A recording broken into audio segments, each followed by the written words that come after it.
Good evening. Um, Small disclaimer. Yes, we here at Strictly Prohibited Network did say that there would be no Red Cup rants this evening. And it's not. This is something totally different. As a matter of fact, this is something that's been needed for a long time. So we are going to finally rip a band-aid off a blood, a gunshot wound and address the problem. Men, men in particular, the show's for you.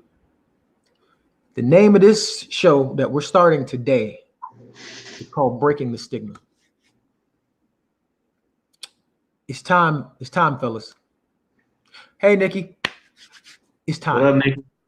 Good. What we need to do as men, especially as right now, it's just two black men that we're also veterans, so we kind of doubly got it.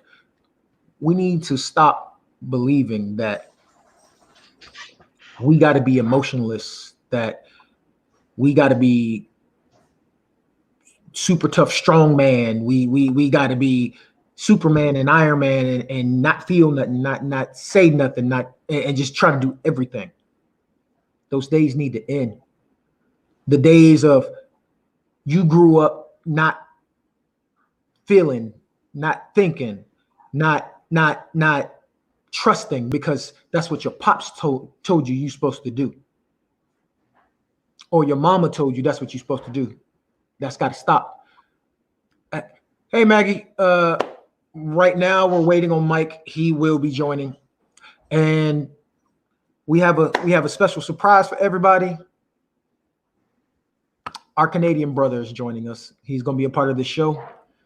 Just letting y'all know right now, he does live in Canada where it is legal for him to toke, so he probably will smoke a little bit on the show. Yeah. Oops. But between me and Dre, we're both veterans who were raised to not really feel nothing. We were told that you're not supposed to cry, you're not supposed to feel nothing, you just supposed to keep pushing forward, regardless of what happened. Your best friend could have just died. But if we came home, yep, that Maggie. If you came home and you said something, you were gonna get called a little bitch and told to suck it up.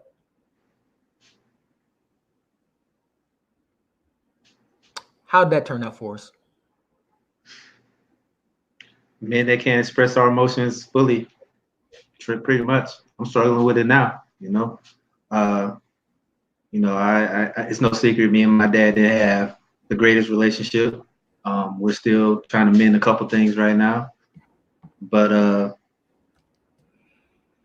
it's hard sometimes. I'm not gonna give you a sad story, but I have my scars that I deal with on a daily basis. Huh? Tell your story. It's Well, like I'm gonna tell it. I'm gonna tell it, but I just don't.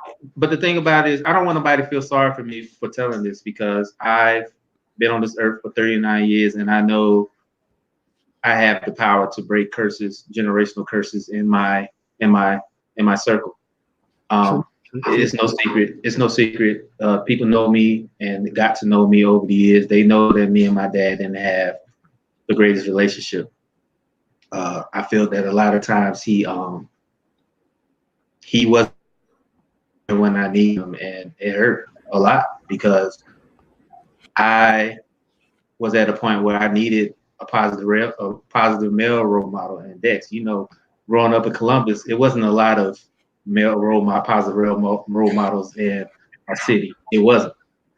All we had was the local drug dealer, the local sports icon who basically flamed out, or that uncle or that father figure supposedly.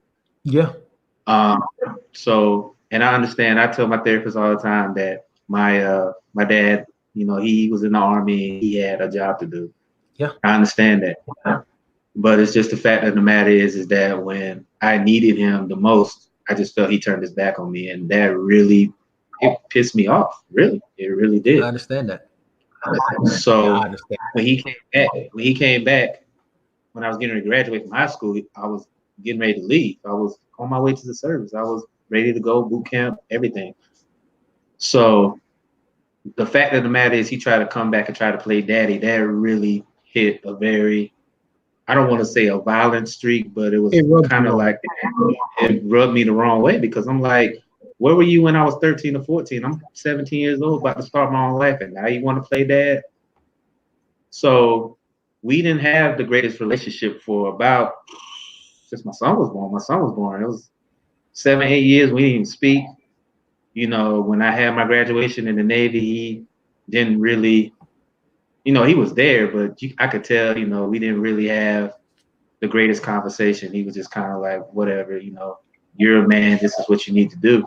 Right. I didn't need to do that. It felt strange. So, yeah, Yeah. we didn't really come back on good terms until my son was born. And I was like, you know what? I don't want to have the same relationship that I have with my dad with my son. So I really I struggled, but I didn't want to be an example that my dad was to me, to my son. So, it sucks talking about it right now, but like you said, it needs to be talked about because I think the stigma that black men shouldn't show emotion and that we're emotionless, we got to end that. We got to, like you said, we can't. I tell everybody all the time, every man on my friends list, they know what's up. You got a problem, you don't want to talk to nobody, my inbox is open. It don't matter if it's 3, 4 o'clock in the morning. Just hit me up. Same. I don't have an issue with that because us men, we need to talk about why shit's fucked up amongst us because everybody has this macho, tough guy image. Trust me, I've done it a lot, and it doesn't work. So you need to really change that whole stereotype that black men can't express themselves without being called a pussy. Agreed. My inbox is also always open. I barely sleep as it is, so usually be keeping me company. But I'll let you know that whatever we talk about, I'm gonna try to be unbiased. I ain't gonna try to judge you. I'm gonna just try to help you through whatever you need to get through. If you need advice, I can try to give you the best advice I got. I mean, I'm a former leader of Marines, and I am the father of 2 teenage daughters. And I'm gonna tell you right now that another reason why it's important for us as men to feel is it's not only if you are a father with a son, you're raising them up and you're showing them the error of the ways that we experienced and what's best for him. But for people in my position where you have daughters, you're setting the example and showing them of what they should seek out in a male going forward. Because let's be real, those dudes who they bottle it all up, they suppress things, they don't know how to express themselves. Those are the ones who usually tend to want to get a little touchy feely, a little handsy when they're told no. When things don't go their way, they want to try to upside somebody's head. And you don't even have to be upside the head. It might be something to violate that said person, aka molestation. It's something.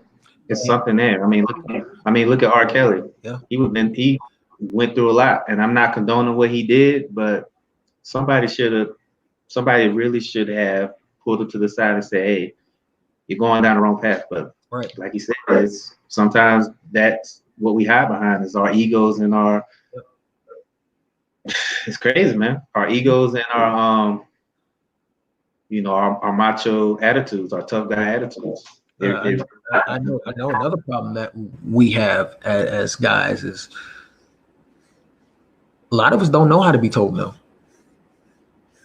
Yeah, and you know what? And that comes from us, being men, because we was always, like, I was taught that the man was the dominant force the man was a dominant force in anything.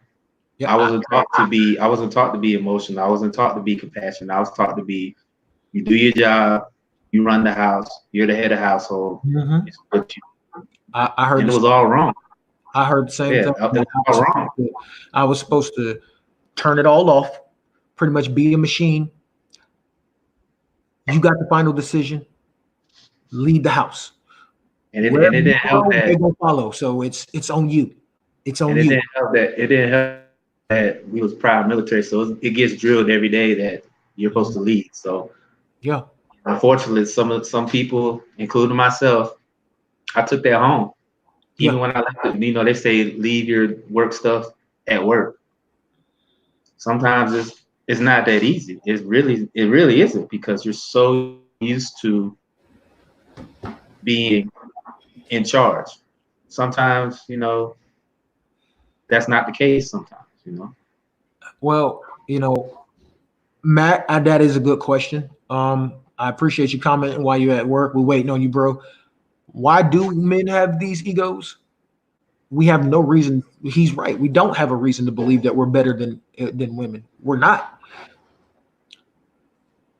And to be completely honest, for a man to truly be successful, especially in a relationship, you shouldn't be with somebody that you feel is lesser than you or better than you. You need to be with somebody who you feel is your equal. That way y'all can ride together, support each other, and grow as one. You trying to do it, you with somebody you feel is lesser than you, that means you trying to do everything by yourself and she just along for the ride, which means if you do hit it big, you do get successful, first thing in your mind is, what is she truly here for? It's got to be about that. Is she just staying around because I got this fetty or what? Or what can you do for them? Right. That's not how it works. It has to be a balancing act between both parties. And I think that's the reason why we have a lot of problems as far as relationships and as far as men and women. Right. It's because I have that issue. People that know me, they know me. When I get really, really upset, I'm going to do two things. I'm either going to lash out or I'm just go completely silent. Yeah. So, well, shout out to my cousin Andrew. I see you checking in, dog. I'm here, man. Appreciate just trying to spread the wealth, man. That's all I'm trying to do. I'm gonna tell you the truth. The two people you see on screen, we have nicknames for each other. He's Evil Ryu, and he calls me Violent Ken. There's a reason. Because if people know us, especially close people, y'all know how we can get when we're not in the right frame of mind. Right. But and the sad thing is usually the thing that triggers us the most to get us in the wrong frame of mind. This call is being recorded. Is female issues. But apparently, a little birdie just chirped in and said, "I have a caller on the line." So, caller, feel free to chime in, state your name, and welcome to the show. Welcome, y'all. I am RJ. Currently residing somewhere south of I-85.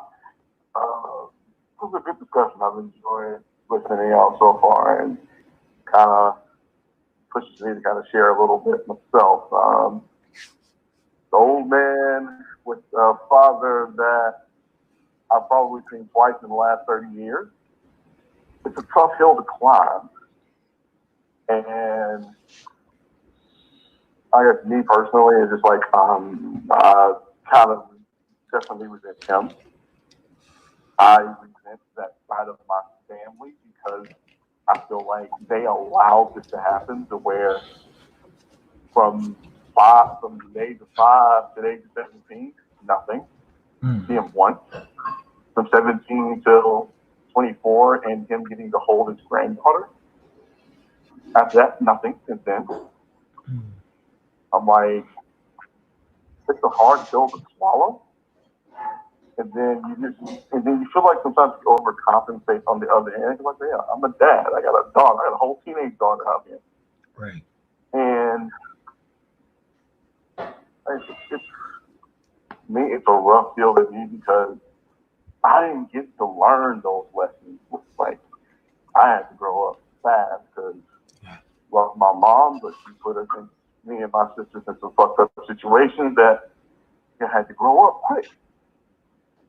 So I feel like it's a lot of pressure, and you know, you feel like you're supposed to be the family wonderkin, and then that's it pushing down on you, and then you're supposed to be this, that, and otherwise, and then there's self pressure and there's family pressure, and then all that shit goes aside, and you kind of lose it. And it's a rough road to hoe when you don't have any type of leadership or any type of road to follow, and you're kind of pushing it on your own. And I guess that's the biggest thing you miss when you don't have that father figure. You ain't got nobody to show you what the way to go. You got to figure it on your own, and you just like, sometimes you make it. Sometimes you make it pretty scarred, and sometimes you don't. Yeah. I mean, I agree with you. I'm not exactly in that position, but growing up, my father wasn't there. My biological father left me and my mother when I was 6 months old. Berlin, Germany. How we got back to the States is my mother's family decided to help her out. And then she in turn joined the military to be able to take care of me. And then when she had my brother, me and my brother. So I definitely understand that. Growing up, it was just a single mother, me and my brother. At the age of 7, some traumatic things happened in my life to where I had to grow up very fast. Like, I don't tell my story much, but at the age of 7, my brother was 6 months old, and my brother's father slit my mother's throat from ear to ear. I had just gotten home from school, went to go use the bathroom, and guess who I see in the tub? I didn't know what I was doing. I'm 7 years old. I ran outside. Just so happens the babysitter seen me come out the house, and she was, what's wrong? What's wrong? I didn't know what the hell to tell her, so I just pointed, and she happened to walk in the house and went upstairs and seen it. I had resentment for my father and my brother's father until the age of, well, let's see. I stopped truly hating my blood father at the age of 24. And my brother's father, I let it go after he got out of prison, and we actually sat and talked. And, well, for one, seeing him break down and cry, and how he had to process how his actions all that time ago changed the trajectory of two people's lives because you're upset because your mistress came out. Yeah, I definitely understand. My brother grew up hating my father. I mean, he grew up hating his dad. And it got so bad to where now he's got anger at my mother because how did you let this happen? Well, I understand that. I mean, believe me. As I said, it's traumatic experiences like that needs to be talked about, because we're always taught as men to suppress how we feel about anything. And the fact that's what I did all my life. I was told just that's trust me. I've been on this earth and that was the game plan. I've been on this earth. And then I'll tell you, like, fuck it up, follow it up, fucked around, had a kid, got married, watched my marriage blow up in a state of my own emotions, and just honestly, that's why I think that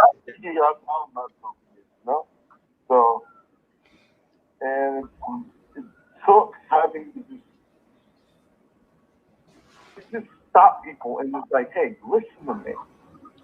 Yeah. And I'm like, nobody listened. Family didn't listen. You know, friends had their own things going on. Yeah. And, you know, we're all hardwired to like, let's figure this shit out ourselves. But you say it's time to stop people and let's have them listen. And Right. basically, you know, like at this point, at that point, I was like, just listen to me. I don't care if you judge me. Just listen. You just need to get it out. I don't care if you don't have an idea. I don't care if you have a solution, but just listen. Let Right. me get this off my chest and breathe. Like, shit, I hadn't breathed. I couldn't be able to say I could breathe like that in 10 years. Yeah. Right. Yeah. And it's like I said, I think we're taught at a young age as men, especially black men, we're taught at a young age to suppress everything. Trust me, Yeah. I've been on this earth for 39 years. A lot of shit I had to suppress growing up. And the fact of the matter is I'm taking therapy now. A lot of that stuff I'm starting to heal, but I still got a long way to go because there's a lot of stuff my therapist and I discussed that we haven't even got the Band-Aid off yet. So Right. it happened. Yeah. I've been in therapy in and out since the age of 7, and the first 4 or 5 years of therapy, they always threatened to put me out because they were like, we don't see progress and you're pretty much rejecting everything we have to say. It's because I'm young. I was 7 years old. I don't know nothing. You're telling me that everything's okay, yet what the hell? But then I grew up hating my father even more because where were you when I needed you? I grew up with one mother. Then my mother had to get deployed because she was in the army. So my grandparents raised me. Yeah.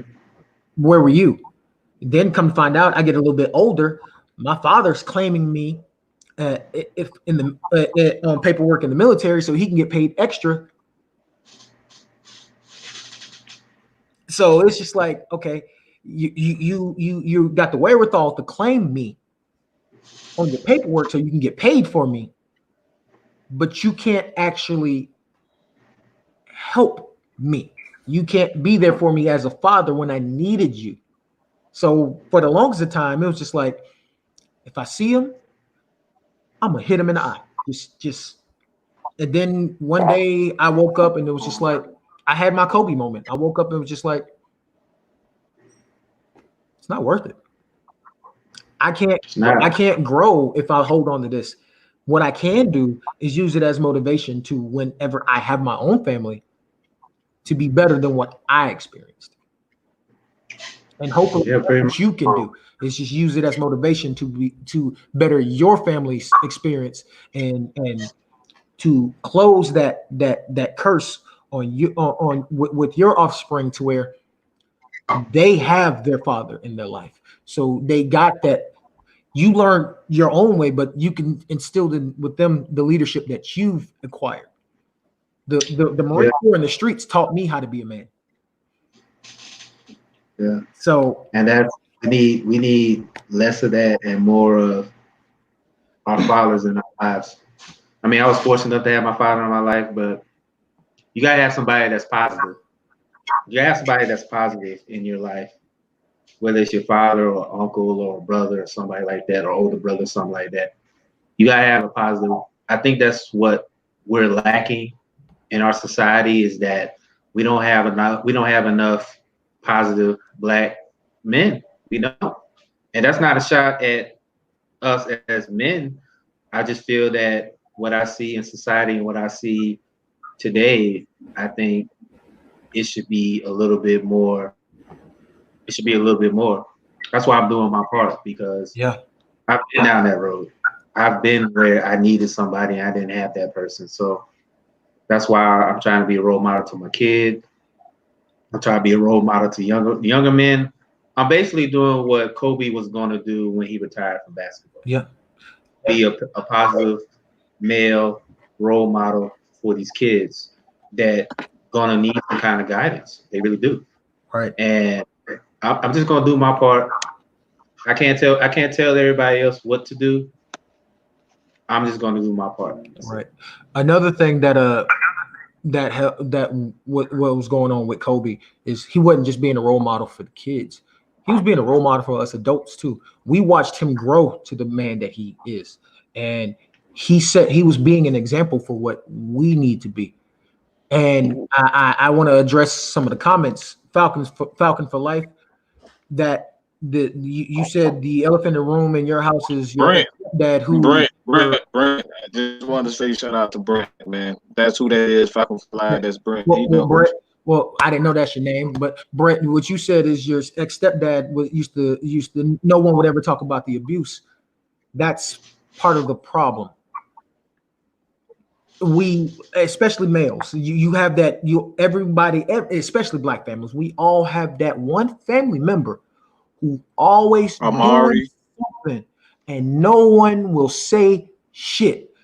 Family reunions, everybody just looking. They ain't gonna say nothing, but everybody know Uncle Ray got be touching on the little girls in the back, or he giving people black eyes because they told him, you can't get drunk. You this, that, and the other. That's why we got. That's why we got. That's why. Can I say this, man? I just want to say this, and I'm gonna let you. It's up to us to break the generational curse. All right, Mike. That's all I have to say. That's all I have to say. Go ahead, Mike. I know you. Yeah, Mike.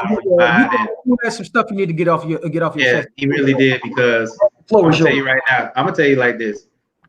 It took me and Dex a Herculean effort to get Mike on the show.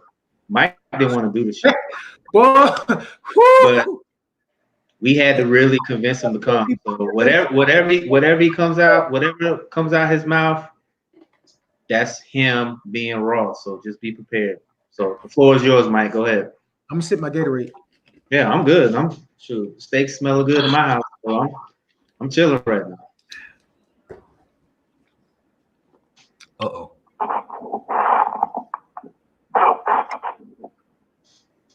Honestly, man, I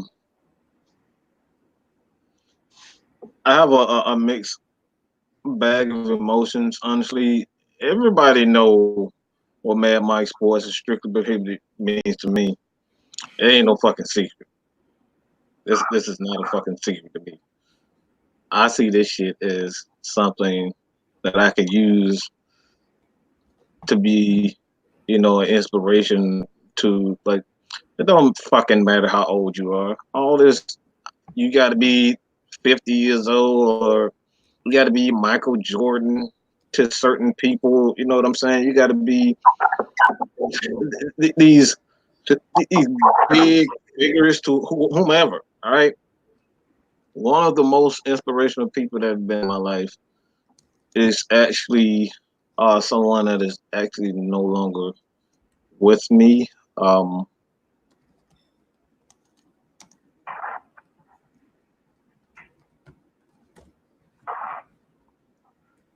We know.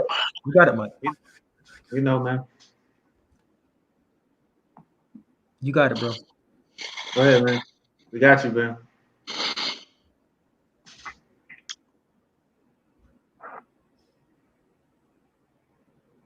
Yeah. Yeah. That's all. That's how we all felt. Yeah. When that happened the other day. Yeah. So we know. Yeah. Y'all want to know the truth? Ever since about 11 o'clock Sunday morning, I've been crying on and off. You see it? My face is all swollen up and shit. I look more mean than normal. We weren't going to do a show at all. We weren't going to do anything. And show was canceled. Show was pretty much the actual Red Cup rant was canceled, and it is still not happening. What happened was I woke up this morning. My daughter, my youngest daughter, had her award show, award ceremony, educational. I walked in, and teachers and students alike all looked like they haven't slept. They look depressed. They just look broken. And that's when I realized we can use this platform for therapy, because we all need it. We need to be able to band together, talk, unify, because that's what Kobe was talking about before he died. Life is too precious to be holding on to dumb crap. and we need to work together to empower each other. And to best way for me, Especially, you know what? Especially with us right? black men, And, definitely have. and the way I felt about it is the best way for us as black men to make an impact is to teach other black men that it's okay to show emotion. It's okay Yes, to not be a yes man. It's okay to have feelings and let it out. Don't don't hold that shit in until you become a volcano and then the smallest thing it makes you erupt. That was my and that's problem. not good. That was my problem. I was That expelled from you 3 schools. That was my problem. right. And see, That was my that's problem too. That was that my was problem too, because I still do it. Trust me. Mike and Dex knows how I get when I just hold stuff in and then I just let it go. It's like I'm a bull. I'm seeing red. Right, right. that's me 100%. And one of the reasons why, it's this. My cousin is, I call him my twin. Like, it's Hey, man, talk about it, man. we Look, we we we are we are almost exactly like, I mean, it's scary. It's scary for me, because seeing the Kobe incident just brought that back up for me. Um, 'Cause I don't fucking cry. Like, I don't I just don't I don't cry. This is probably the first time I cried what? And you know what? I'm in a glad you year. are. I'm glad you are, because sometimes you need to. Yeah. Trust me, you That, need to. And that's what You y'all need. taught. Every time I've had a mental, This. You know what? This is the stigma we're trying to break here, that we can't show emotion. So to everybody that says, "Oh man, crying is weak," it's no, no, that's not what it is. and Because that's exactly I rather for my brothers to come to me, be emotional like Mike is now, than for them to go do something stupid and get even more, lash out or be violent or go do something drastic. oh I rather that happen. You know and what I'm see, saying? that's me. I'm the type of person, I don't like to do a lot of talking, and that's why crying is, like, for me, it's a last resort for me, because I'm man, look, I've been, if anybody has been into Atlanta, Georgia, Columbus, these are some of the roughest neighborhoods in the world. Okay, we're not talking about Hey, in Dex. Hey, Dex. we're talking about Hey, just in Georgia. We're talking about in the world. I know. Columbus is all of no it. joke. Columbus, Georgia is no freaking joke. Dex, Okay, we grew up in Columbus. You know how I got. You know how over the years it got really bad. That's why Bro, I had to. That's why I had to bro, leave. let me tell you something about Columbus, Georgia. Everybody knows what a mother's love is, right? Mhm. I left Columbus, Georgia, and my mother said that is the best thing I've ever done in my life, and never come back unless I'm visiting. yeah. Right. It's as These much as I are some look, as much rough as I look, neighborhoods. as much as I love, y'all know I'm Georgia all day, and y'all know how much I love Columbus. But the best thing I did, and I'm not taking a shot at anybody that stayed there and made a change, and they're still alive and thriving. But the best thing for me was leaving Columbus, because I knew if I would have stayed, I would have been another statistic. Speaking of which, before we get rolling, we have And another. that's another thing. That's what I wanted to talk about. It's one of the reasons why people, like, when I tell you, man, I can get pissy drunk with the best of them. Okay, stupid drunk. All right, but well, feel. Yeah, I'll laugh at that. Like, I'm. That's just for me. It's that my cousin became a victim of our generational curse, and he's no longer, because he had a moment of weakness. He told me that he was not going to get on his motorcycle drunk, and he had a moment of weakness. Him and his girl got into a fight, an argument, went out for a drink, just like he's done plenty of times, and an accident occurred, and he lost control of his motorcycle, and that was all she wrote. But one of the things that he always told me is that never hold, bite your tongue for anything. Whatever is on your heart, whether people like it or not, let it out. That shit is therapeutic, and a lot of people, we got a lot of people out here just want to be politically correct, want to be friends with everybody. I don't look. Friends are not gonna save you in moments like Kobe Bryant. They can't do nothing for you. Yeah. Can't do nothing for you. Right. Friendship is not going to save you. No, it's not. Okay, we can be here to support each other, be here in times like this, but that's not what's going to save you. Well, That's why you should use your. That's why you should use times like this to be and say what's on your heart, man. Yeah. Because like I said, we got a lot of people out here that just living a lie.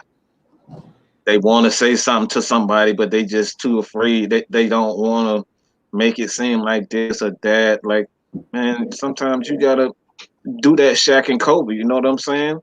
Say what you gotta say and be gone. You know, be at each other's throats for 6 months or 6 years or whatever it is. Get it out, get it done, man. and Mike, I'm grateful.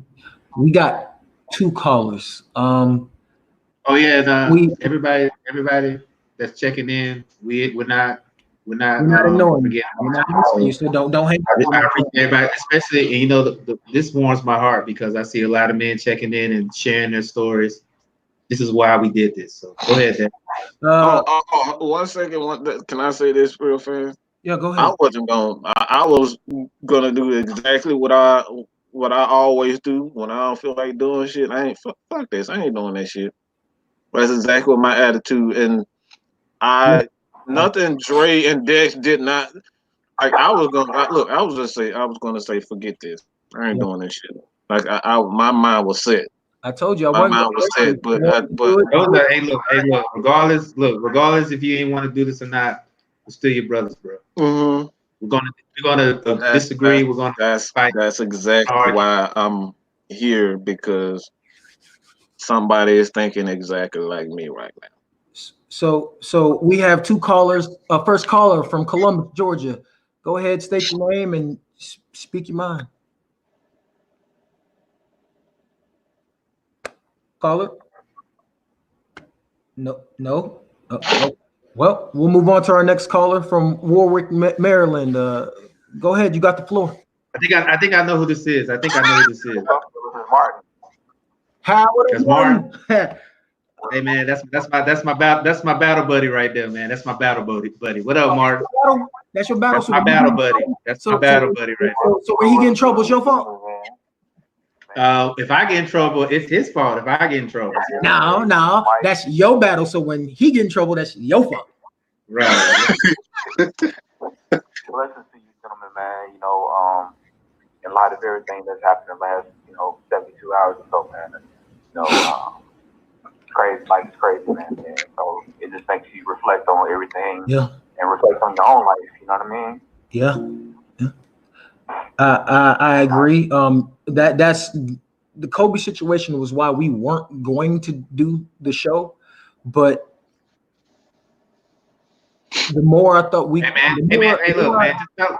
the more we thought about it, and the more I thought about what Kobe stood for, especially after basketball, he will be irritated if we just decide, we're not doing something on his behalf. I'm a former Hawks employee. I worked Kobe's last game here in Atlanta. I met the man, and I was fortunate enough to see. We pressing. And I was fortunate enough to see Kobe in Phoenix when he came here. The love and respect they gave him, and everybody knows that Phoenix and LA they're like Bloods and Crips. So I mean, the way they showed love to him on his farewell tour, it gave me goosebumps, and I'm gonna frame that ticket. Definitely am. You know, I have daughters, and you know, to see how that man, and it still gets me right now, man. Like, see, you know, how that man, you know, took up time with his daughters, and you know, dying with his daughter. Man, wow, I can imagine how it was his last few moments to go down, knowing that his daughter was probably gonna pass away with him. That's you know what. That's my biggest fear as a father. I can't. That's but it needs to be talked about because we all have somebody that we look up to. Dex, you got your daughters. I got my kid. Mike, I know you got nephews and nieces. That's my biggest fear. That's my biggest fear as a parent is that when your child looks at you, and there's nothing you can do to save them. But this is what I want to say. When you're in a situation like that, and this is God forbid this happens, but when you're in a situation like that, you have to tell your child, just comfort them and love them and tell them that, you know what, and honestly, and I don't want to sound insensitive when I say this, but the fact that they was together in their final moments, that I'm okay with that. It sucks that it was like that. It was like that. It gives me peace, but it still hurts because, like you said, it hurts. It really does hurt because my purpose as a parent is to make sure that my babies are okay. So absolutely, and I'm not taking my life is about to end, and I cannot make sure my child can carry on. It's the worst feeling in the world. It really is. Thinking about it gave me nightmares. It's like it almost makes you feel like you're invalid as a parent, to where through it all, I can't protect my baby. And that's the thing. This is the thing with me. Exactly. It's what Kimberly said. Kimberly said it gives me peace to know they were there to comfort each other.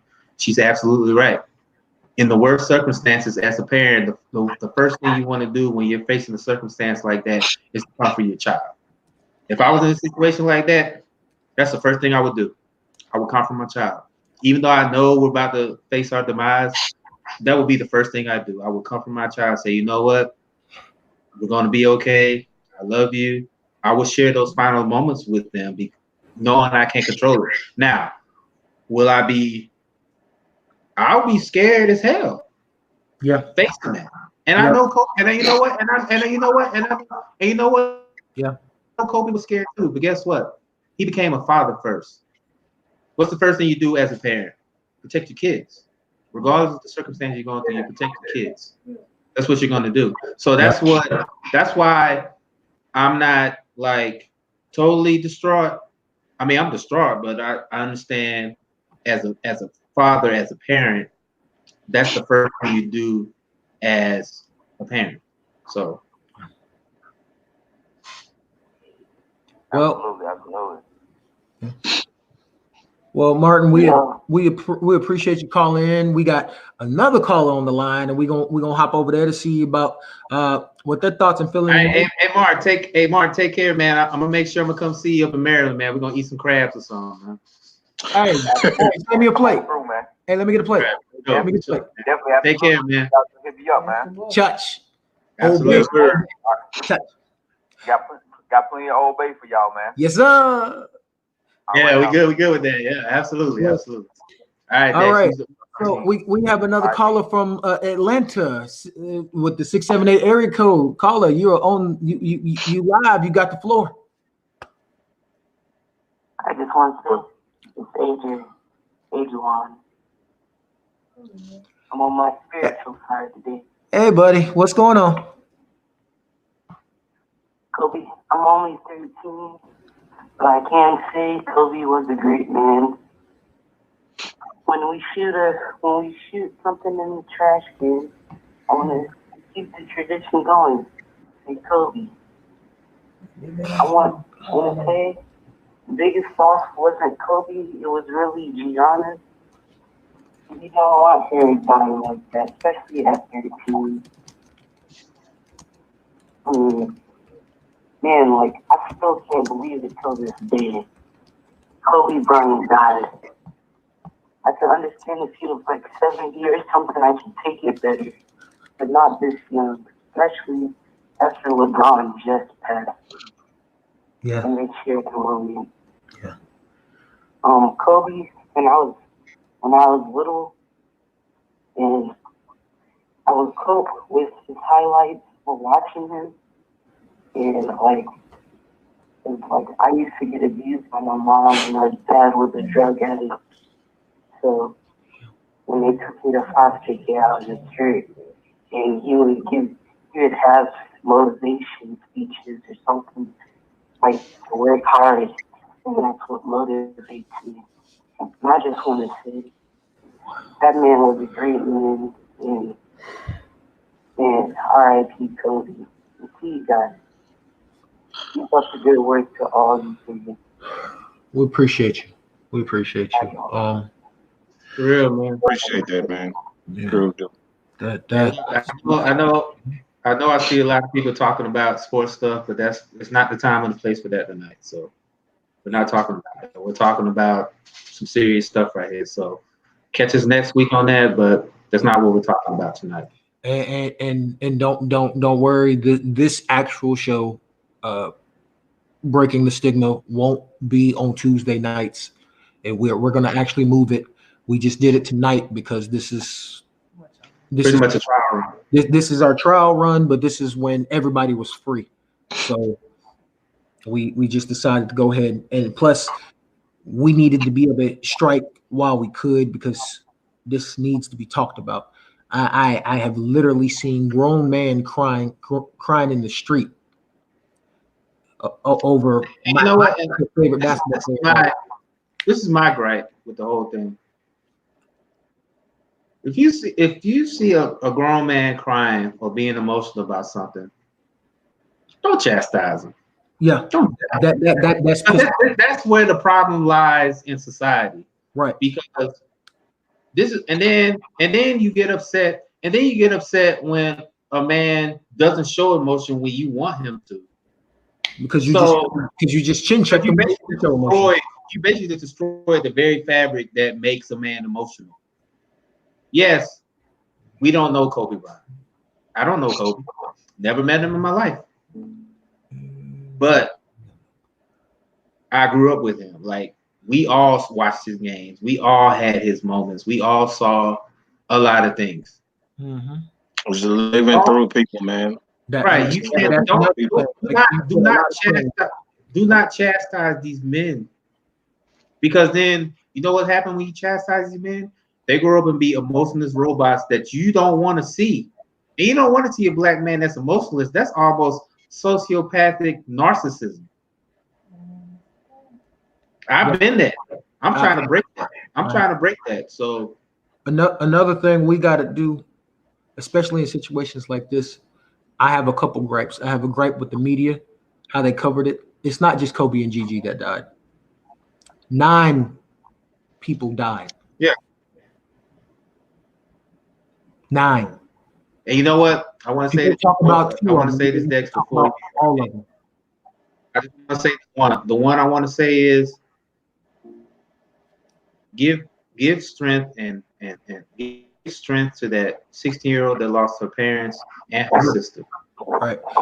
I couldn't even fathom that feeling, because I know if it was me, I wouldn't be responsible for what I did. I really wouldn't. So I also want to, even though no, Kobe's family is not bigger than the others, I want to say I want to give strength to Vanessa. She lost a husband and a daughter. The only lover that she's had since high school, and her middle child at the same time. Yeah. You know what? Like I said, that's just like with a 16-year-old. I lost my grandmother at Christmas time. And it took me a year, almost a year, to finally accept it because I was very angry for about a good year when she passed. So My best friend got murdered, man. It took me really 10 years. People ask me all the time, Mike, how the hell are you celibate? Well, I was celibate in my 20s, okay? In my 20s, I was celibate in my and to 20s. everybody, and you know what, to everybody that says, oh, you'll just live with it. Stop being a sister. Stop. Yeah. People gonna grieve how they want to grieve about certain things. The best thing you do as a friend or a brother or a sister is to be there when they have a breakdown. Please don't be insensitive. Certain Please. things, certain moments That's the in worst. That's the people's worst. life That's the worst thing you change can be. them, okay? That's the worst thing you can be is insensitive. That's the worst thing you can be is insensitive. Oh, Very. Because trust me, you try to be insensitive, All right. oh, okay. I'm gonna Well, cut you out. we have a caller. Friend Our of- Columbus caller is back. So you got the floor. Go ahead, state your name and take off. Hey, what's going on here? What's going on? This Henry, man. What's going on What's with up, that? man? What's going on? One of my favorite What saints. up, big head? That's my dog right there. That's my Look at childhood. this. Look, Momentum man, that's stuff my bringing childhood friend, man. fans together. Look at this You know, shit. one of those. I know, right? You know what I talk about? I talk about. Really kind of needed, man, because I was just listening to everybody little issues and all that.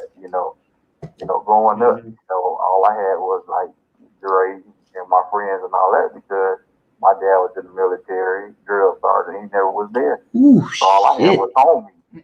That's all I had was homie. Hey man, hey hen. The bus rides in 8th grade, man. Me, you, Kel, and Carlos, we talked about life like grown men.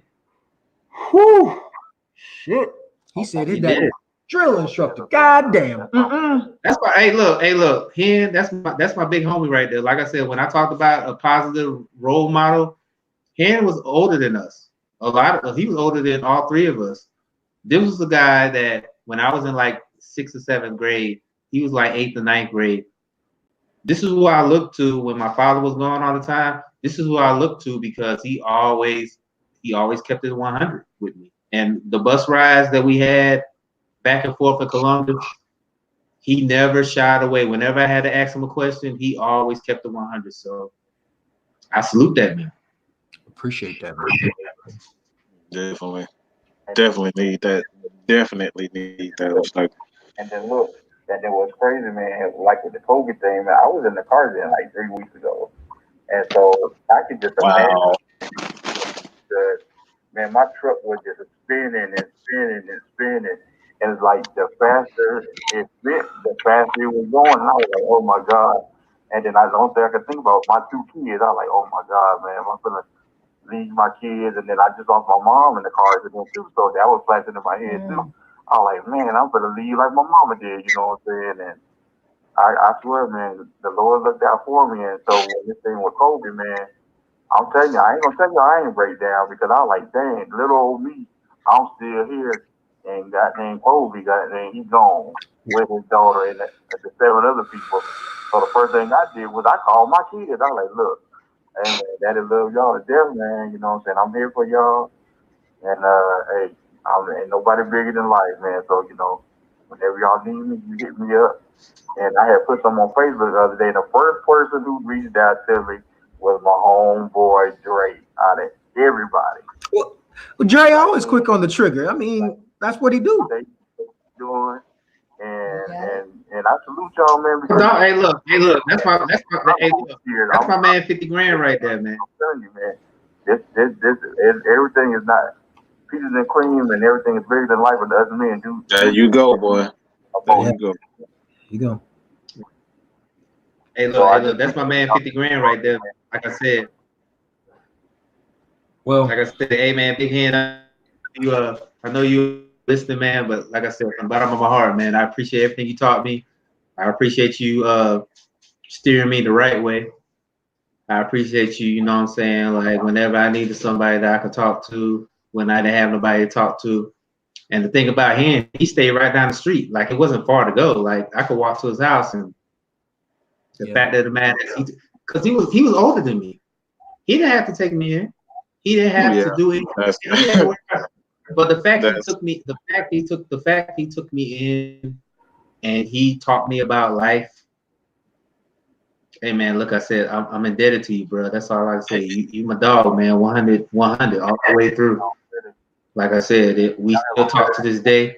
And I appreciate that. And I appreciate you looking out for my brother. Like, Oh, for sure. Oh, he did. Trust me. Look. When I said, well, you know, oh, hey man, hey look, we are. Hey man, look, that's the only thing we need to be thinking about. But the fact of the matter is that when I told him that I was going to move out Columbus, he was like, "Hey man, do it?" Because trust me, Henry has kept me out of a lot of bad situations. He knows, and I know. Well, Hen, I appreciate you calling. We're gonna let you know now that this is not gonna be a one-time thing. We probably gonna try to make this as regular as possible, maybe even weekly on Sundays. That's been seeming like the move. So we'll keep y'all up to date on this, but it's gonna be a regular thing because, like you said, it's needed. So I appreciate you calling in. But fellas, I gotta give a shout out to my one of my homegirls checked in for me, Keisha, my old Navy buddy. What's going on, man? What's going on? But fellas, I gotta let you know. Well, we popping like fish grease tonight, but we got another call on the line. Caller, I already see your name, but the floor is yours. Yeah. Well, first off, I want to say what's up, Dre. This is Xavier, Kalala's husband. Who this? I didn't hear it. Who's this? Xavier. Xavier. I can't hear. What you say his name? Xavier.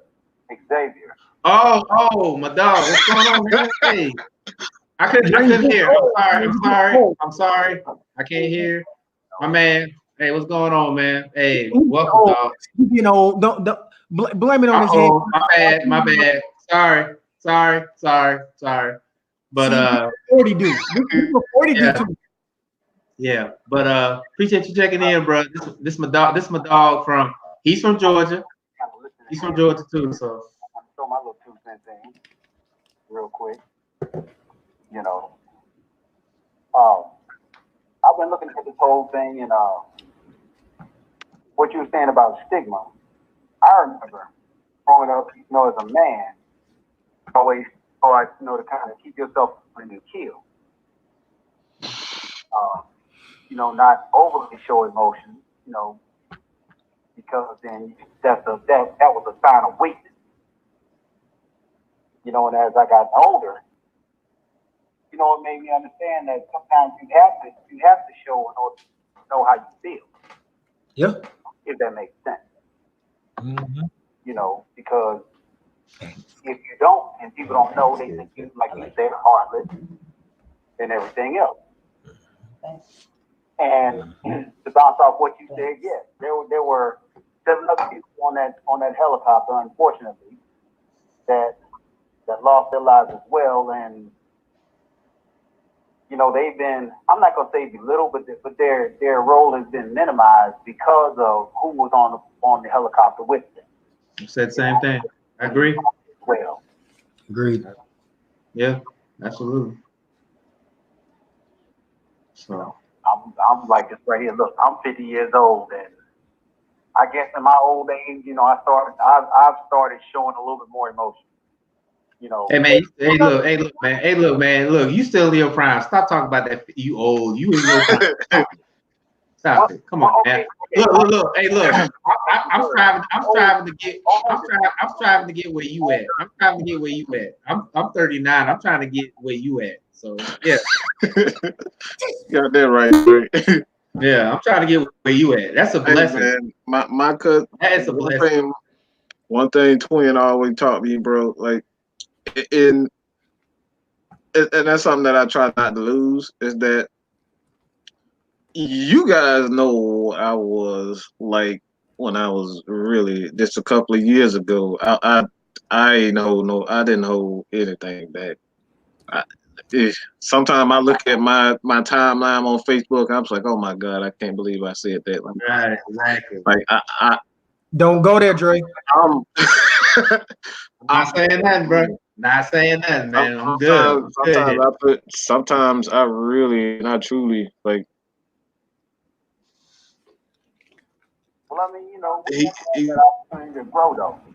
And if you don't have the right people around you, you won't grow. Yeah. You know, something my uncle always told me: if you're the smartest person out your group, you need another group. Yeah.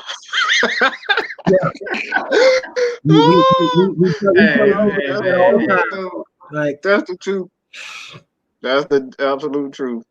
Yeah. Yeah. Because if I can't challenge you, then I'm of no use. I mean, because look at it. Okay, I'll give you a prime example. Antonio Brown, he's a prime example. Woo, man. You know, he needs that. He really needs Zeke, but yeah, that works too. Yeah, but I'm saying no, Zeke is Antonio broke. not. Ain't nothing like Antonio Brown, brother. Antonio broke. Antonio broke. I can't even say Vontaze Burfict did it. I think he. Well, like I said before, and I know we're not going to talk about sports. This is going to be very brief. To everybody that said Ryan Clark was the idiot for talking about that, go apologize to that man on his Twitter. Who? Right now. Ryan Clark. Hold on, let me get my TI on expeditiously. Absolutely. Yeah. So. That's my college word for the day. Perfect was a start, but I think something along the line just kind of made him snap, though. Yeah. I mean, they did interviews with his stepfather and everything. They said he never had discipline. He never was told no. He always allowed to do what he wanted to do. Yeah. Well, you know what? This is what we're talking about. This is what we're talking about here. You don't have anybody. This is what we're talking about. Close enough to sit back and tell you, say what you're doing wrong. Right. And of course, you're gonna do whatever you want. And honestly, I'm glad you brought it up because it leads into the topic that we're talking about, the effects of how we're raised. With him having no true discipline, being fully entitled, when he finally was told no, he rebelled because he didn't know how to accept no. Oh, they out to get me. They hating me. They trying to end me because you were told no. Oh, that the black man stigma. Oh, the white man is out to get me. The white man is out to get me. Mike, you know what, Mike, you beat me to it because I was about to say the same thing. I was about to say the exact same thing that Mike was about to say. Overly woke. Not everything is because it's the Illuminati or it's conspiracy or that third eye. No, sometimes it's just y'all fucking up. You ever thought of that? You know what? We can't blame everything on circumstances. You gotta. Sometimes it's an overload of knowledge. Sometimes. Yes, sir. None at all. I mean, my IT teacher told me this this morning when I attended her lecture because I just got put in class. She said the smartphone was the greatest yet worst invention that she has ever encountered because you have all the information you ever want at your fingertips at all times, but you have all the information you ever want at your fingertips at all times. And not everybody vets their information before they throw it out the internet. Right. Let me see like this right here. I remember back in the 80s, I used to be a walking Rolodex. Hold on now. They don't know about that Rolodex now. They don't know about that. Hey, they don't know about that, dog. He gonna learn something. So that let you know. But now, I am lucky to know about 4 phone numbers by heart. Just because of the smartphone. My smartphone has crippled me so much to where I barely know my mother's phone number. I can remember the last 4 of my fiance's number. I don't know my mother's address anymore. I just type in mom's house and it takes me. Yeah. And it's soft. I mean, because see, look, when I grew up, my grandfather was a carpenter. I had one uncle that laid concrete. I had one uncle that did plumbing. I had one uncle that did mechanic work. My dad was a truck driver. So during the summertime while everybody was out, you know, doing their thing in the pool and whatnot, I was loaned out. I was out through there, Yeah. you know, Yeah. putting down a daggone parking lot. Mm-hmm. You know, 90-degree daggone weather. So Told you better not cry and you ain't getting nothing to drink. so I tell you. That's my grandpa's. It seems to me, but it actually helps. And now these kids, heck, you lucky if you can get even air in a tire, let alone work on it. You know, they become weaker and wiser. Yeah, you're absolutely right. It's a sad. I used to work for Mavis, which for y'all in the South, that it used to be named Kaufman Tires. Mavis bought them. Yeah. I was a T1 tire tech, getting ready to get promoted to T2 before I left. When I tell you most of my customers, that ain't no better. right? When I tell you most of our customers were men with flat tires, not knowing how to change them, not knowing what to do. Hey, bro, what do I do? You jack up the car, you put the lug wrench on, and you turn. Fine, here, pay me $30 and we'll do this, because that's what we do here. I ain't doing that. Not doing that, fam. I learned how to change a tire at 19 years old. So Let me explain something to you. Between my mother and my grandmother, I know how to change an alternator. My mother and my grandfather taught me how to change an alternator. My grandfather taught me how to cook. I know men that don't know how to turn a wrench. They can't whip no pot. They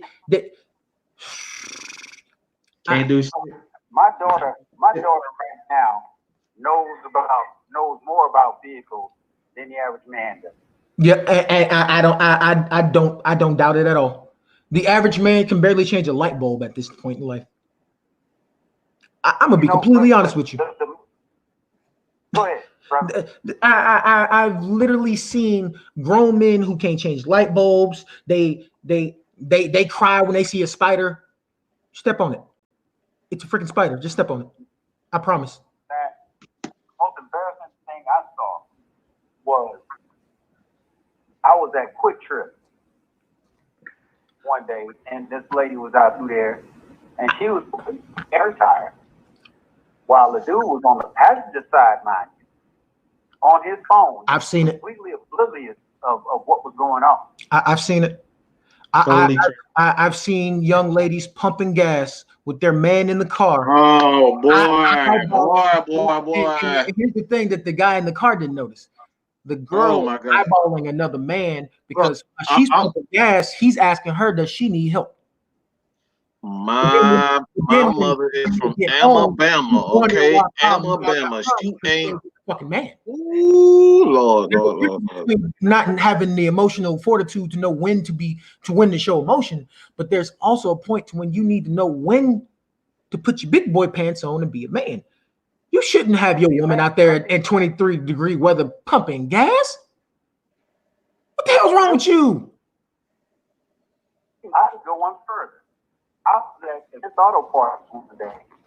Oh no! And this lady was sitting up there. She had the hood up. She looking up under the hood, and the guy was in the car. I heard the car running. I automatically heard that it was power steering pump. Didn't have any fluid in it. So I was like, hey, just out of casual talk, need power steering fluid. She's like, really? You know where it go at? Yeah, I was like, yeah, okay. Yeah, go ahead and get it. I'll stand for you. So I get the bottle, I'll pay for it. I'm putting it in, we kind of chit chat and whatnot. And this dude jumps out and he looking at me. I had did something wrong. Ready to buck. Mm-hmm. Happens all the time. And I'm just like, don't look at me. You just need to simply put your game. Yeah. Happens all the time. I live across the street from O'Reilly, so I definitely understand. I see it all the time. But I'm not gonna hold you guys up. I gotta get this. Oh man, everybody, Dre, I will see you on the rest. Nah, hey man, hey look, I'm glad you checked in, bro. I'm glad you checked in, man. Hey, I'm just letting you know that dude X. I don't want to say it right now, but he's a Panthers fan, so right now sports don't matter. This about I understand that. I understand that.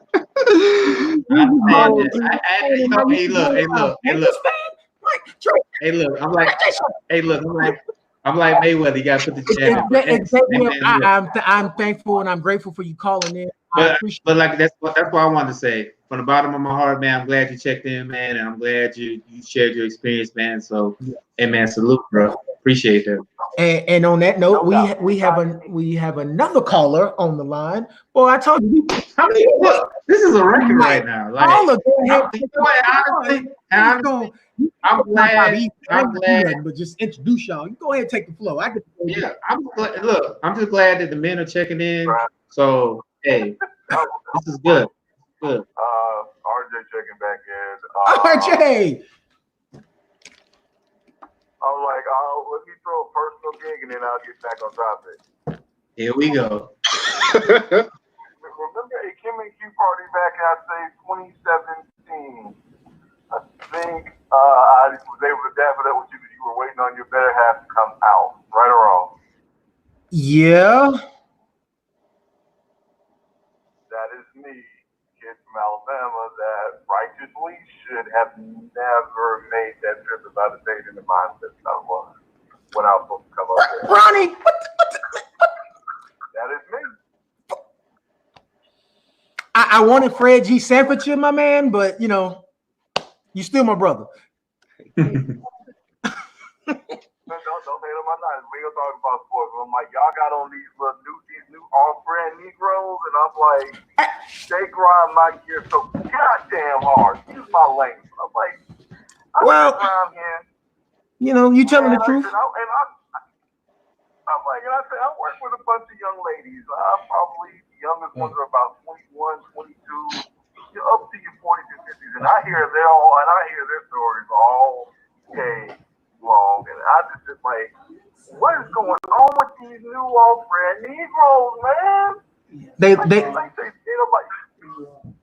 lazy. They lazy. They ain't got no home training, no upbringing. Yeah. They didn't have that uncle or that grandfather they break their foot off in the butt. You know what I'm saying? Just boop. I'm a 38-year-old man. I ain't gonna say I know how to jump. But I know how to change the tire. I know how to change the battery. I'm like, I know if I know I can fix it. I can get my tail. And oh man. I'm like, these little young fellas. I'm like, I look at them at the gas station. I'm like, y'all know how to flash cash, but y'all know how to fade cash.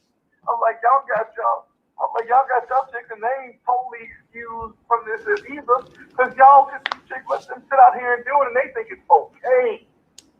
Right. I'm like, I don't get it.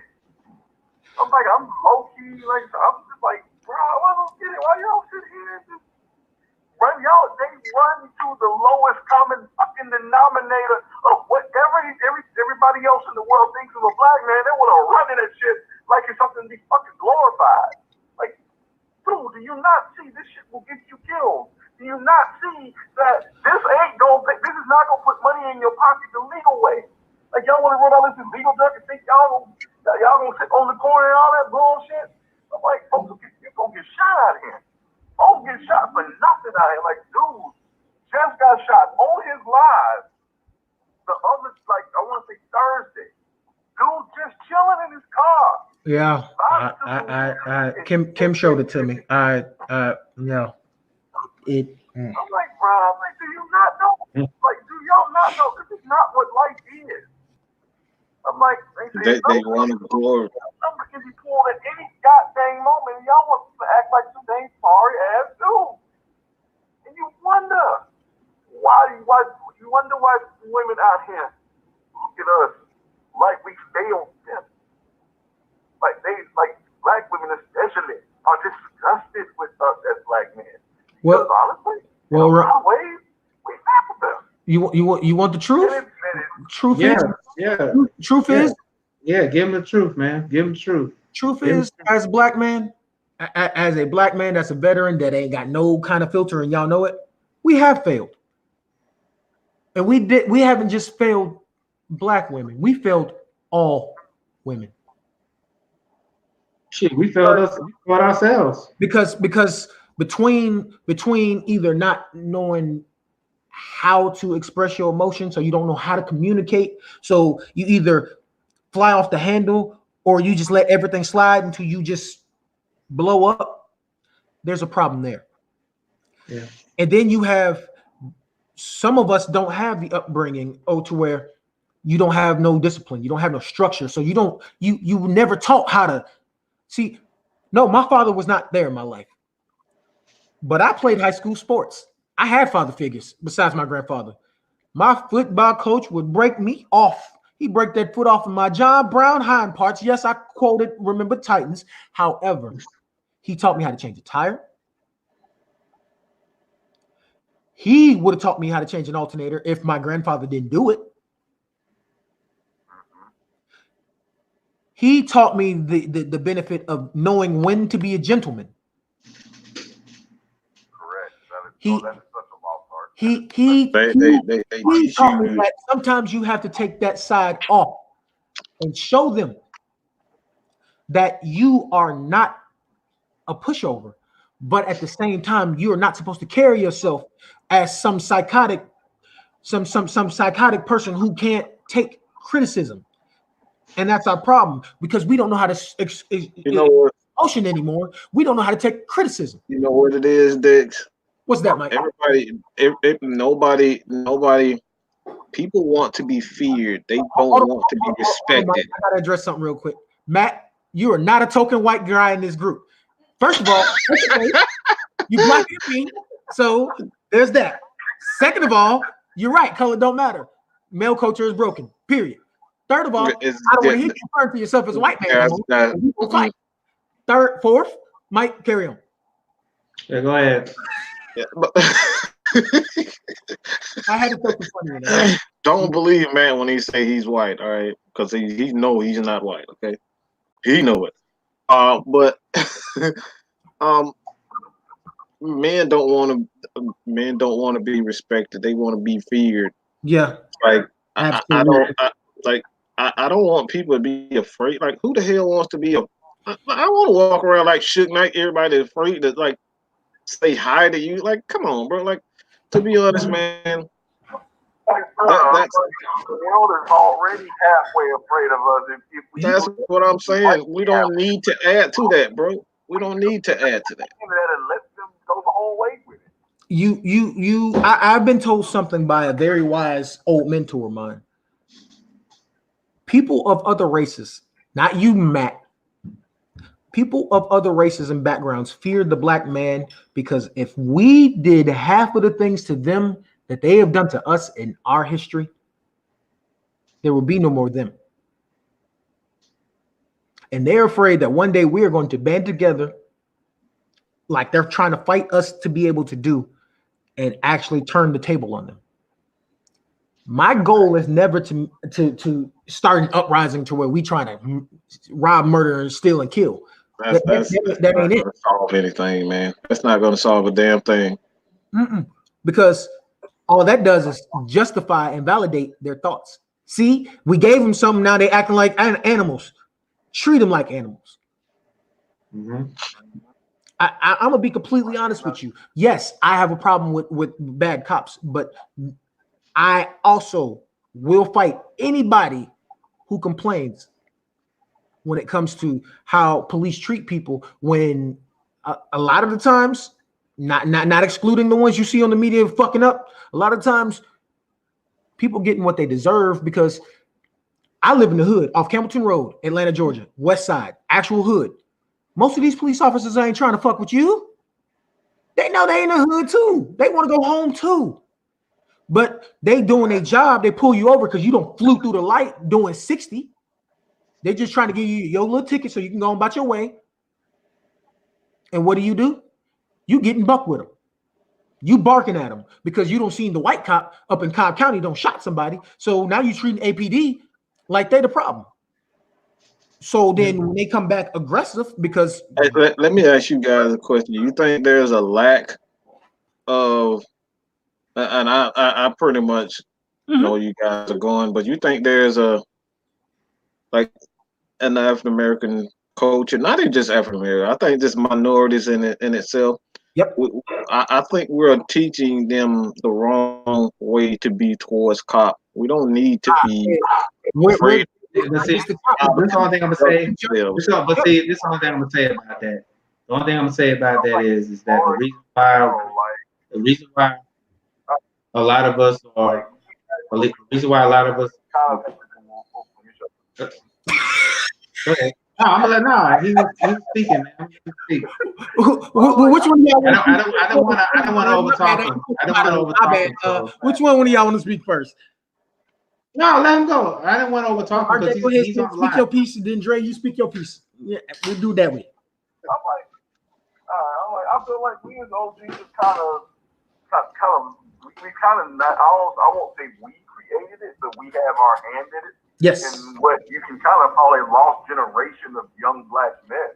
Like we were too kind of, I want to say, indifferent to the police. Like, you like me, 38, 39, 40, or we grew up through the stuff we saw in LA with the Watts riots, Yep. the Rodney King stuff, NWA being our music of the moment, and like fuck the police and all of that shit.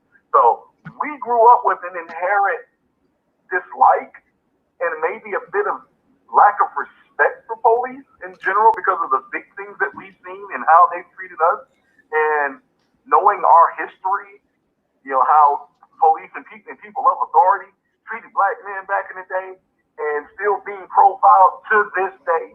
I can say I got pulled over about a month ago, driving through the east side of Montgomery, and like I said, I'm just driving through the Oh man! Because one of my coworkers and pulls me over because the coworker's white, and damn, it's an instant problem. So I'm like, this stuff still happens. Yeah, this stuff. This is Montgomery, Alabama, is as much of. Montgomery Hill too. Montgomery Hill, I know. I don't roll through there a few times. Montgomery Hill.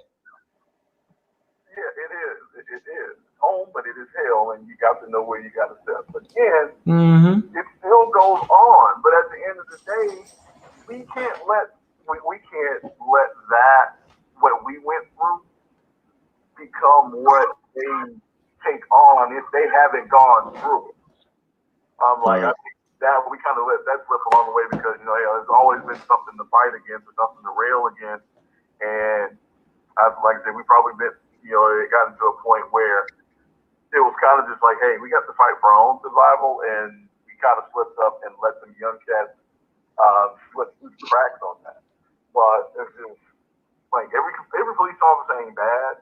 There are, I would say, 90% of them just want to do their job, take care of the people they're supposed to take care of, and go home. I'm like you can't solve them 10%. I mean, you want the 90 to hold those 10 accountable or get rid of them, and that ain't always possible. Everybody ain't got the clout. Right. But at the end of the day, we've got to get back to setting the example of honor and respect. Yeah. These young cats ain't got neither one of them nor the value of life. Yeah. And I don't know the answer to solving why these young cats out here don't value life in any form, whether it's theirs or somebody else's. I don't know where we lost that, but until we find that, I don't think it's going to solve anything else because ain't nobody valuing nothing. Ain't nobody valuing life. Ain't nobody valuing connections. Ain't nobody valuing friendships.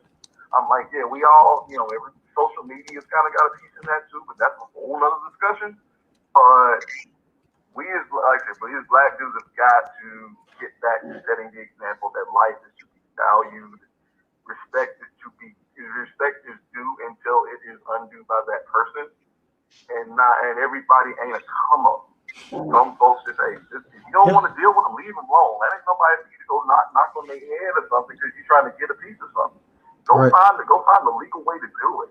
Reach one, teach one, bring somebody up, pull them up to show them how to do it the right way. Maybe they'll pull somebody else. If they don't, then hey, you did all you could. And we got to start getting back to that. Because otherwise, we're gonna have another lost generation, and they're gonna be. Whew, I don't even know what to say about being like you, some 14, 15-year-olds these days. I can't even tell you. I look at them, I'm just as confused as they are. So that leads me to a question. Why do you think part of our generation and the younger generation are so? Oh, I can answer that. I can answer that. I mean, I don't want to call them lazy, but they want to take the easy way. They want things handed to them. Because we're not doing our job. We're not doing our job as parents, as we're so focused on our careers and trying to become, get back what we feel like we've been slighted. A lot of times we just throw a fucking meal together, throw a goddamn Happy Meal together and say, here's your dinner. Go fend for yourself. Like this is the type of mentality. When you got lazy kids, 9 times out of 10, you doing lazy ass parenting. So if the kids really aren't doing what they're supposed to do, gotta look at yourself, man. Gotta stop looking at everybody else. It's like, gotta take responsibility for what's going on. And a lot of what's going on right now is because sometimes we just don't have time to just, all right, little Madison. You know what I'm saying? Like, you need to do this today. You know what I'm saying? Like, this is what you need to be doing instead of sitting their asses in front of a fucking, new Samsung, Galaxy Note. You know what I'm saying? Like, we putting these damn kids in front of cell phones before we actually have a fucking conversation for them. We putting them in front of. We putting these kids in front of. Hey, look, he's not lying though. Mike's not lying. Mike, we putting these kids in front of. Pass it around. He's not lying, but Mike's not lying though. I'm telling you, look, I see it all the time. We, instead of actually having a conversation with the kid about, what God is, what God isn't, what this is, what this isn't, we're pulling up on YouTube what God isn't, what God is. Why we can't have this conversation with our kids? And I think the lazy begets lazy. It doesn't happen. Lazy begets lazy. Hard work begets hard work. You're taught these things. You're taught hard work. If you're not seeing it, guess what? Your ass is gonna be lazy. So as men, how do we fix it? Not with ourselves, because we know what to do. How do we guide others? But you know what? I want to say this. It does start with us. It starts with us. Even though I know we're not the problem, it starts with us because we're supposed to lead. We're supposed to lead.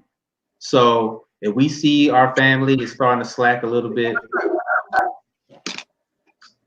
if you see your family starting to slack as a black man, any man in general, but I'm speaking to the fellas, I'm speaking to the bros, as they say. I'm speaking to the bros. If you feel your house is starting to slack off, take a look at yourself. That person in the mirror that you look at. It starts with you. You're the as my dad told me a couple times, and I may be wrong when I say this, and I don't want to offend anybody when I say this. Us black men are the divine entity in a house. We're the ones who's supposed to set and lead the example in our house. So if we're not right or aligned with whatever we believe in, it don't matter what we believe in, we have to be aligned somehow. And if we're not aligned, then guess what happens? Your whole house is gonna fall apart. You're gonna have that son that's running the streets. You're gonna have that daughter that's promiscuous. It starts with you. It does. It really does. And I know people are gonna say that's not true and you shouldn't say that. Yeah. Now, with that being said, if you do all that and then things happen, you're man enough to at least try to salvage whatever's happening in your house. But we're the divine entity in that house, and we have to do our jobs as parents, as husbands, as whatever we are. That's our job. that's what we was put on this earth to do. Everybody talks about how a woman doesn't submit to a man because of whatever she's going through. It starts with us. If we lead by example, a woman won't have no problem submitting at all. Period. That's my take from it. It really does. So do your job. Do your job as men, and then everything else will fall into place. Now, if she just doesn't want to agree with you, then that's a whole nother problem. But we're not going to talk about that. We're going to talk about what you're doing. Yeah, that's a whole nother problem. It's a whole other problem. But if you're doing what you have to do as a man, you're taking care of the house, you're making sure everything's taken care of, you're the head of the household, you're taking care of your wife, your girlfriend, your kids, whatever. Keep doing that. That's all I say. Dre, we do therapy, so we know step one of therapy is admitting that there's a problem. Yeah, absolutely. Yeah. It took me a while. It took me a while to admit I had a problem. But guess what? Once I admitted I had a problem, the floodgates opened up after that. Because we talked about other things. Things I ain't want to never look, I was taking shit to the grave. I know I am. And brothers, we can't allow you to do that no more, homie. But I understand. But this is what we're trying to. This is what we're talking about. And Matt, you're right. We are supposed to submit to women as husbands, as fathers, as parents, as the head of household. We are supposed to, like I said, If I have an issue, you know, if my wife has an issue, we'll work it out. We will work it out. But at the same time, I'm not gonna be on a bridge by myself if she's not there. That's not how it works. You have to do. If I'm doing my part, you need to. But that's not about women tonight. If you want to hear about the women's part, listen next Thursday on January 30th. Listen there. They'll talk about it. You mean 2 days? Yeah, listen January 30th. The women will have their say about the whole matter. Okay? We're talking about us men, what we have to do, our duty whenever we get married or we're in a relationship. This is what we're talking about. We're talking about what we need to do as men. And this is what we need to do. For what we have to take responsibility. Yes, we have to take responsibility, and we also have to look within ourselves to figure out what's wrong with us before we even think about trying to take care of somebody. Because we can't take care of ourselves. How are we gonna take about? I remember Chief Stafford. Like I'll never forget this. I was so mad that day. I'm in ROTC, bro, and somebody had that tie. That tie wasn't, properly tied the correct way. And I kid you not, he made everybody do what? I think it was 100 freaking push-ups because his tie wasn't tied. Man, I was like, bro, how you gonna punish us for it? But that's how we have to do. We have to work with that mentality. It taught you teamwork. We have to do our part. So I have one more topic or question to raise to y'all before we roll up out of here tonight, unless y'all got something y'all want to do. This has been great. We talked about how, upbringings and emotions and things of that nature, and how we need to learn how to express things. My question is this: what actually happens when we do feel, we do show emotions, versus what we were told actually happens when you feel and you show emotions and everything? Because to me, I was told when you show emotion, that makes you weak. However, a couple years in the Marine Corps, bunch of years on the street, being home, now being engaged and having 2 teenagers. Man. Because you done hit that nerve. Facts, yeah, it is strong. It is and showing a little bit of weakness. Like, everybody ain't meant to hear your struggle. Everybody is not meant to know your deepest, darkest fears, because everybody ain't loyal. Right. And folks want to do what they do. And that is indeed true. But at the end of the day, if you gotta have somebody to lighten that load. Mm-hmm. Like if you ain't got nobody, then you better find somebody, because like I say, this world ain't suffering no fools, and it's getting worse by the day. Yeah. We all got to fight, and we can't be 100% in this fight to try to reclaim what we need to reclaim with the young ones, or with our ladies, or with our own children, or the other children out there that our children associate with. I'm like, if we ain't 100% in this fight, and we don't get all this side junk taken care of, then we all lost. I'm like, the enemy already, the ops is already firing their shots against us. I'm like, all this side shit about impeachment, this and whatever else going on in the world. And ain't no telling what they doing behind the closed doors. Right. So we got to pick up this damn sword, and we got to get ready to make it. We got to get ready economically.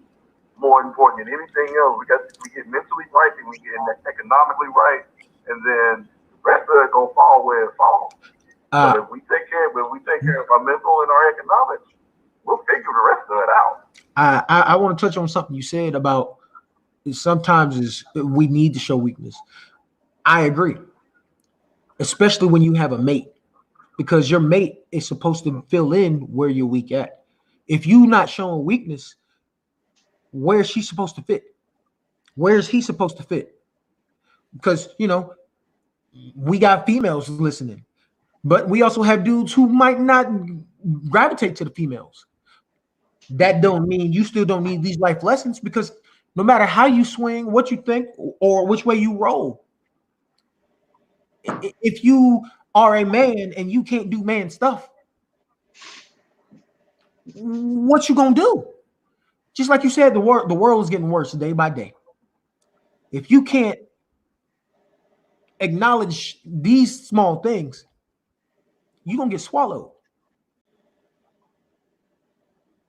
Or worse, you're gonna blow up. You're gonna take somebody with you. Because I learned, having Kim and the girls in my life, I have to show my emotion. I have to show my weakness, because me showing my weakness allows Kim to be able to fill in that gap on where I'm weak at. Because when I have a weakness and then I find a mate, they make you complete. They're not the source of your happiness, but they're the source of your completion. You can't function if you have a weakness. You know you have a weakness, but you can't show it. Because then you talk about, I hate being single, this, that, and the other. Well, anytime you come across a woman, guess what? Look, let me tell you something, man. Man, look. Let me tell you something. Let me say this real quick. Did I ruffle some feathers? My bad. Hey, man. Look, I'm not a person. Where I'm weak in, I'm not very good at emotions at times. Like I can turn that bitch. I can turn it off easy, quick. Just like I can go in the fucking mode. You know what? And I think that's our problem. We need to stop doing that. But go ahead, Mike. That's exactly where I was going. And see, I can turn like I said, I can turn the fucking mode just like that, like with no. But she's not like that. She's not like that whatsoever. She's always in her feelings about something, always thinking about something. Like, man, can you just turn your damn brain off so I can get a break? That's basically like this is but how but you know what? That's not how relationships work. That's as much as they get on your nerves, you have to. But she is absolutely right. Always thinking about that.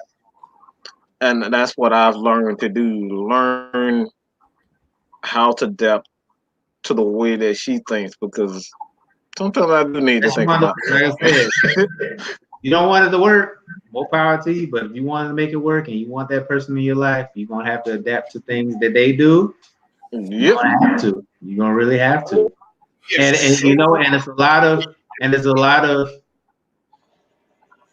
it's a lot of compromise, especially on our end. yes, I said that men are divine entity, but at the same time, we do have to learn. we have to compromise a lot. Considering the fact that what we grew up in before we ever start engaging with being in a relationship or married or engaged or whatever, we had to compromise a lot of our teachings and a lot of what we know because everybody's different. The person you're going to meet in your life that you feel that you can spend the rest of your life with, they come with a whole different playbook. Right. Next, it's like football. You got to put the headsets on and you got to really call the play-by-play.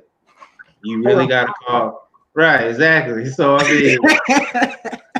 mean, if you want it to work as men, we really got to express how we feel about things. We can't just say, you know what, whatever, because you know what happens.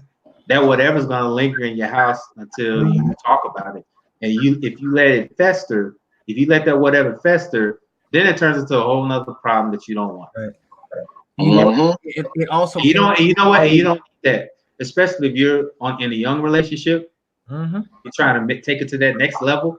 If you're trying to take it to that next level, you have to really sit down and say, what do I need to do to rectify a lot of stuff that I was taught as a man growing up?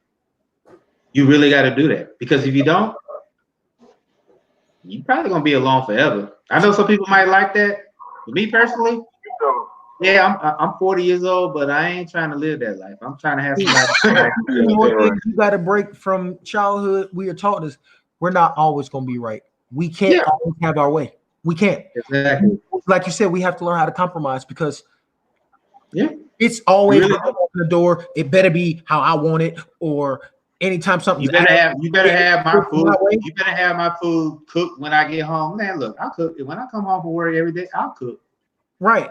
I ain't got no problem with that. After a while, if you saying it's always your way, and no one's considering how the other person feels. And guess what? Bounce out on your ass.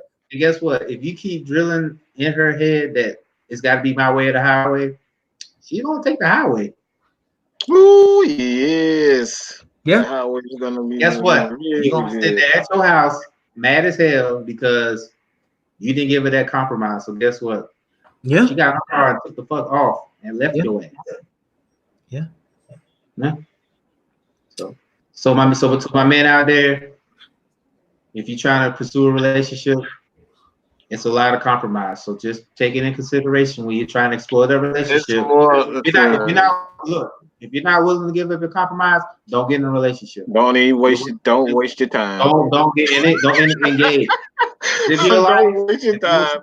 Well, I was told something funny from a comedian, but it's the truth. Get yourself a wife. They ain't for the weak at heart. You ain't lying about that either. So that's to my. However, okay, we'll answer this one last question. As men, okay, well, let me put it up for you. Bang. Last question before we close the doors for the night. As men, do you make decisions based off your feelings for your mate, or because you think it's the right thing to do? Me? Nah. The right thing to do. Never, me personally, it's the right thing to do. The best way to operate is to do things logically. Make things based on the best decision. Don't use emotion, because emotion can have you steering things the wrong way. It made you happy for a moment, then all of a sudden you realize everything's getting ready to bottom the fuck out. The only way, me personally, the only way I would base my feelings off my mate, to base the feelings off my mate.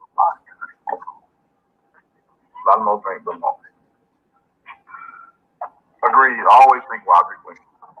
I'm like, emotions will lead you down the wrong path and will lead you into an even bigger dilemma or even worse situation.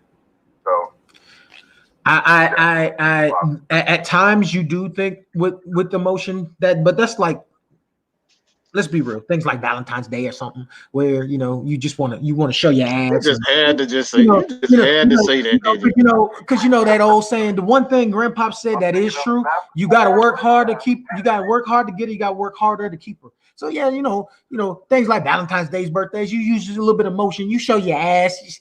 Go ahead and replant your flag, secure. Hey, man, look, but other than that, use it. But do you see my heavy eye roll when you said that? Well, you the king. You is the king.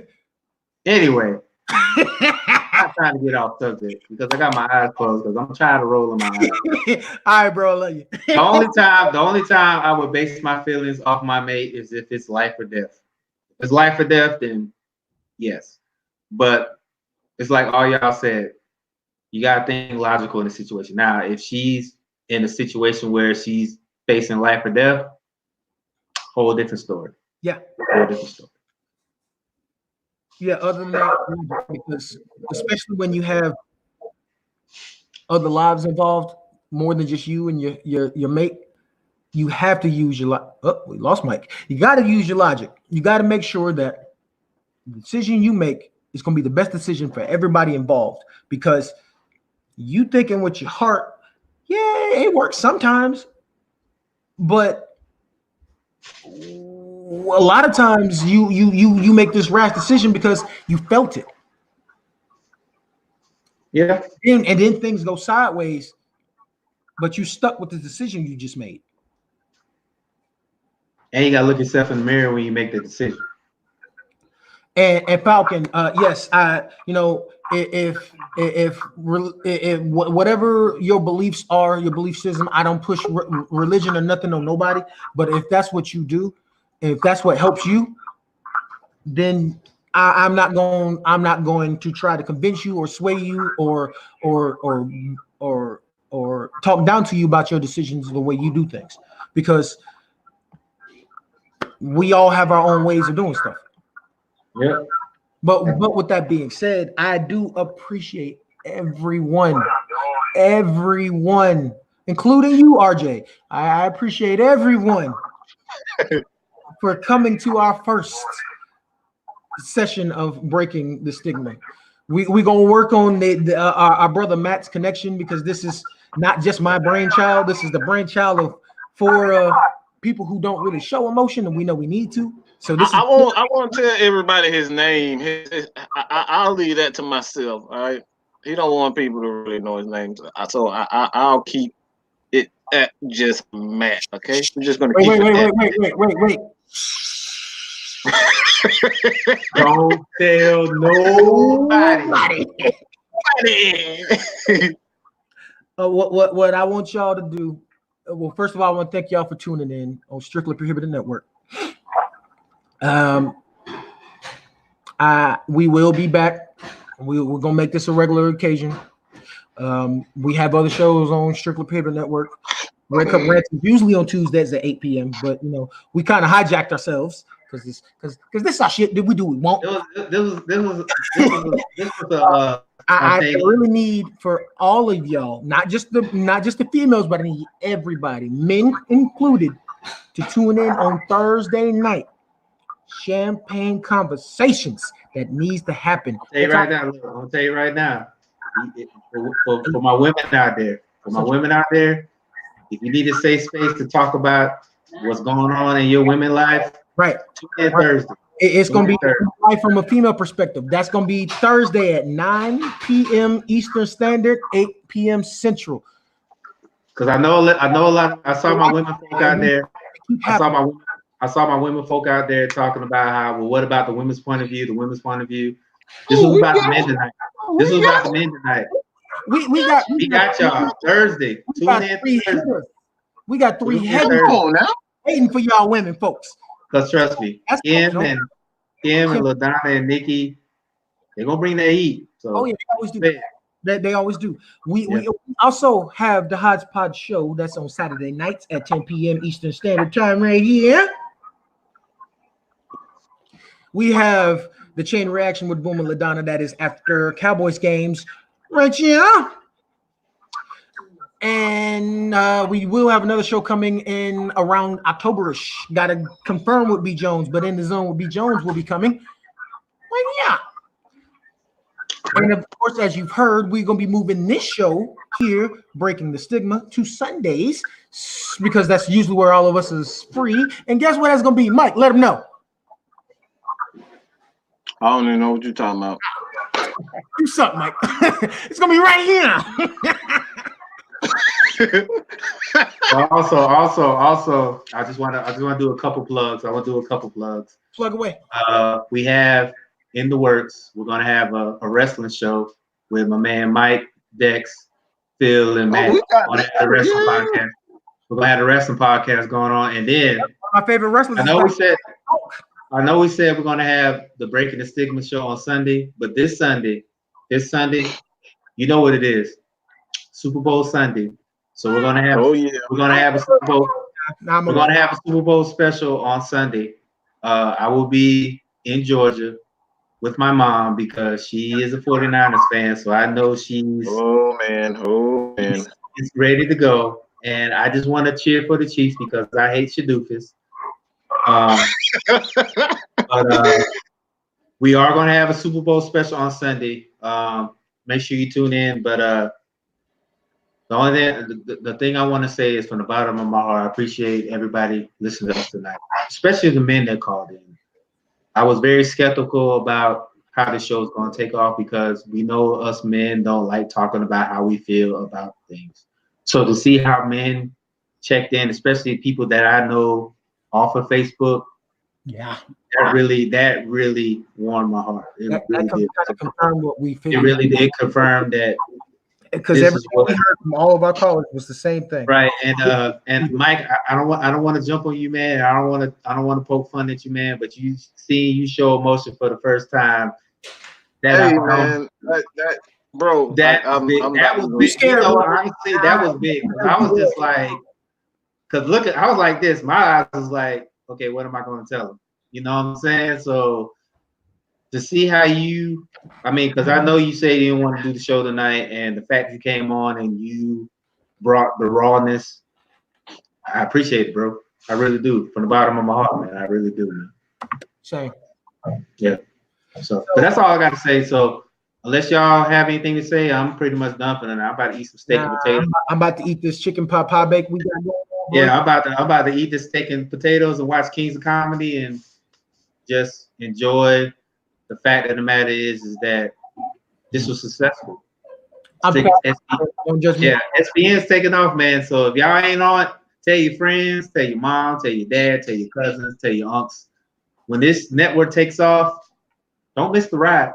That's all I'm saying. Don't miss the ride. It was never just about sports. It was about variety. We're going to cover everything we need to cover. And as y'all have said many times in this show, this was needed. And this is not going to be a one and done because women needed a safe space. We provided it for them. Champagne conversations. Men, we need a safe space too because we need to use that blunt force on each other to get the brothers to actually speak. Yeah. Not speaking can be the worst decision you ever make. Yeah. Shout out to your best friend, your brother might be going through the same thing you have or are, but they've already been through it, so they can give you advice on how to get through it. And like I said, chat lines was lit up all night. Phone calls was lit up, man. Yeah. Like I said, this was I appreciate it, man. We all do. All of us appreciate it, man. I'm gonna say this and I'm gonna let us roll. Take care of one another. Love you. Look. You need to do a few things. Hug your loved ones. Tell them you love them. You never know if that's going to be the last time they walk in the door or you walk in the door. Yeah. Hug them. Love them. Tell them you're sorry. All that. Let go. Second, because you never know. Hey. Let go to people. It ain't worth it. Like I said, my Brody, DeMario, I tagged him on this post, but I ain't seen him comment tonight. He said something very profound today. He said death is inevitable. Mm-hmm. Everybody has to face it. Do what you need to do to realign your life. Right. I want to say, don't open back up to toxic relationships. You can love them, you can forgive them, but at the same time, keep them at a distance. Keep them at a distance. Do it for you. If you gotta forgive them, do it for you. Don't do it for them. Do it for you. I'm good. That's it. The last thing I had to say is, don't be afraid to laugh. Yeah. Laughter can help you, especially in times like now. And music as well. And music. And music. I'm gonna let you know. Bernie Mac and Richard Pryor has gotten me through this. Oh boy, Richard Pryor, boy, man, I can watch Richard Pryor all night. The girls. I had to pause Bernie Mac because we had to do the show. So as soon as we get off, I'm gonna turn it back on and listen to him. So the girls were at school and Kim was at work, and I've been listening to Richard Pryor all day. Just find your just to keep me calm. I'll laugh at the time. So find your outlet, man. Find your outlet in something. Find something that'll make you feel good. Thank you. Mine is all this. Thank you. Yeah. That's what mine is. This is my outlet. Yeah. Find one. Find an outlet, man. This is here what we doing, what you seeing. This is this is our therapy. So we thank you all for tuning in. We thank you for telling your story. We will be back. And with that, we're gonna bid y'all a good night. Enjoy. All right.